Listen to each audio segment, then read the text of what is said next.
Hi guys, this is Hellfire RPGs. Today I'll be reviewing Suikoden V on the PlayStation 2.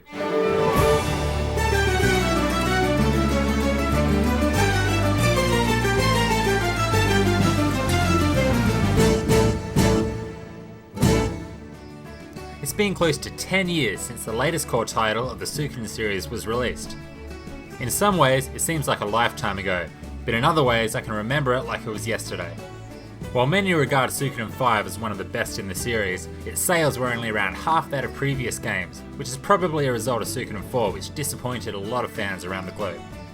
So how does this game measure up to some of the other powerhouse titles in the series? Suikoden V takes plenty of leaps forward, adding many innovative features while still feeling like a Suikoden game should. With the exception of a few minor gripes, Suikoden V is superb. But is it good enough to take the title of the king of the series?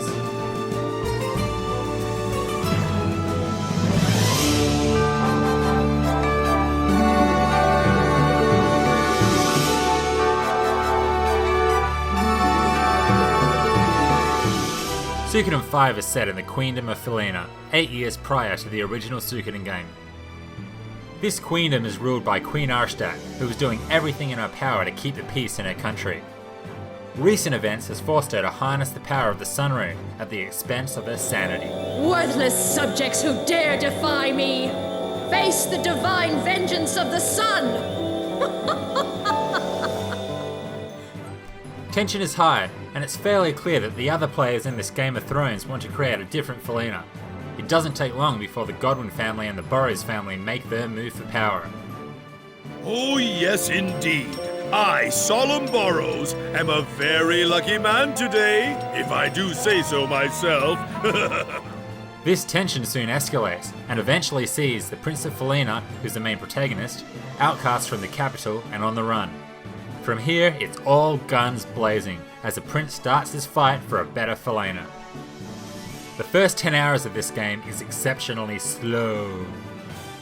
During this time, it may seem unnecessary, but later in the game you really come to appreciate the foundation that this builds in establishing the setting, the politics, and the characters. Not only is this a slow start, but it also provides no challenge whatsoever, as your party regularly consists of overpowered characters who can take just about anything down in a single attack. Then the magic happens, and fast. In true Suikoden fashion, the war erupts, and there's betrayal, surprise, mystery, and a magnitude of twists and turns around every corner of this 60-hour journey. How can one outcast prince and a few of his loyal followers turn the tides of a country? By doing it Suikoden style. That's how.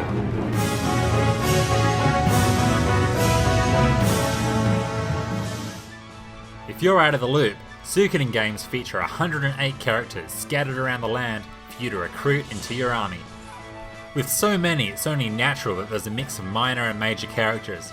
Some play a key role in the plot and are excellently developed, while others are as shallow as Charlie Sheen. I think one of the best things about Suikoden is seeing characters from the past games make an appearance. For example, the badass from Suikoden 2, George Prime, who we knew very little about, now plays a huge role. Seeing him in multiple games is awesome.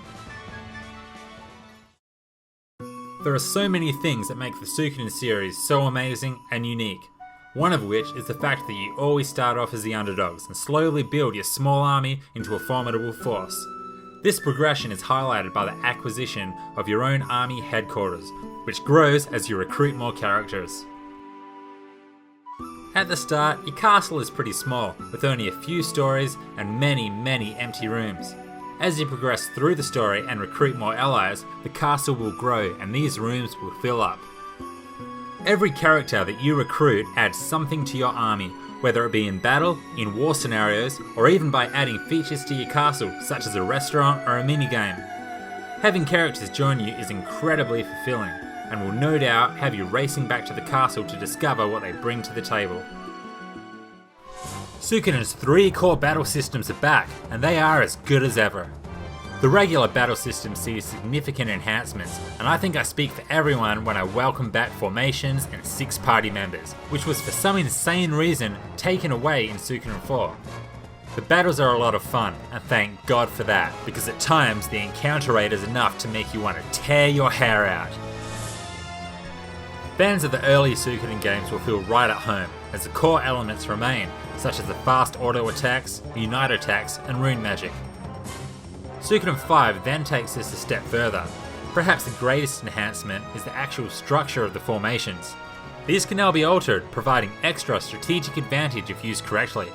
For instance, if you have a team made up of physical attackers, the striking arrow formation will be beneficial for its plus 10 attack upgrade, whereas the sorcery formation is better suited for using mages, as its unique formation ability allows one character to cast 2 spells in a single turn. Suikoden V did exactly what a sequel should. It took the strengths of its predecessors and added a whole new twist. But wait, there's more! The duels are also improved upon. These duels are scattered throughout the game and feature the prince taking on a single enemy in a 1 vs 1 fight. You need to react based on what your opponent says prior to their attack. If you think they're going to defend, you attack them. If you think they're going to attack, you unleash a special attack. And if you think they're going to unleash a special attack, you should defend. Yes, it's like paper, rock, scissors, but paper, rock, scissors was never this fun. Suikoden V welcomes the addition of a time limit, which forces you to act fast, just as you would have to in a real battle. I've always been a huge fan of these Suikoden duels, even if they are a little easy at times.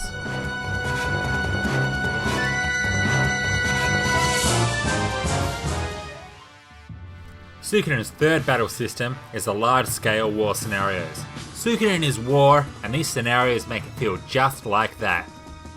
These wars require you to maneuver units around the battlefield and fulfill battle requirements, which is usually to defeat all enemies. Just like in the past, prior to battle you'll need to organise your units, creating a mix of range units, cavalry, and infantry, plus naval forces if you're fighting near water. Each character will add something different to the unit, whether it be a stat increase or skills. You are the leader of the army, and organising your troops really makes you feel like the leader.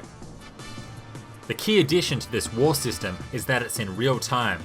If you see the enemy coming straight for you, you need to act fast. However, when you select a unit, the timer will stop, and this allows you to take a little break while you choose which enemy you want to attack.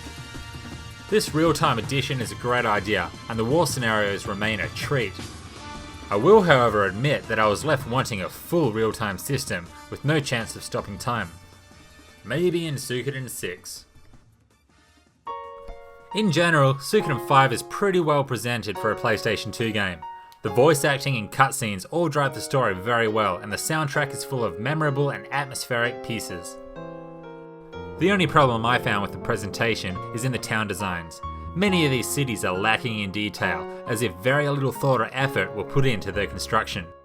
This is evident in some lifeless large city walkways, or the huge empty rooms, or even shopping stalls made up of a single sign. The attention to detail here is both a shame and a surprise, especially when so much thought and effort has been put into every other aspect of the game.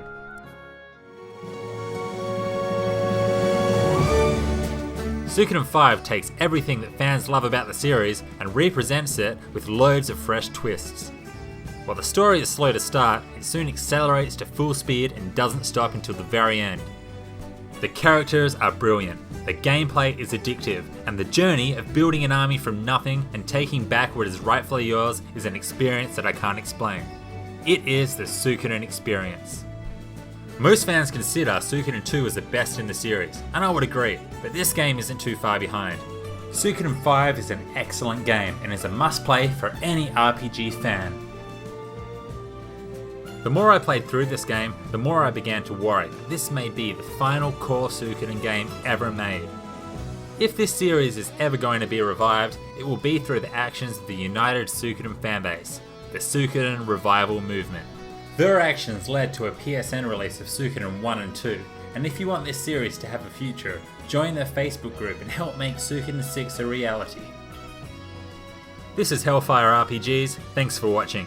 Please like and subscribe for your fix of RPG news, discussion and reviews. Until next time.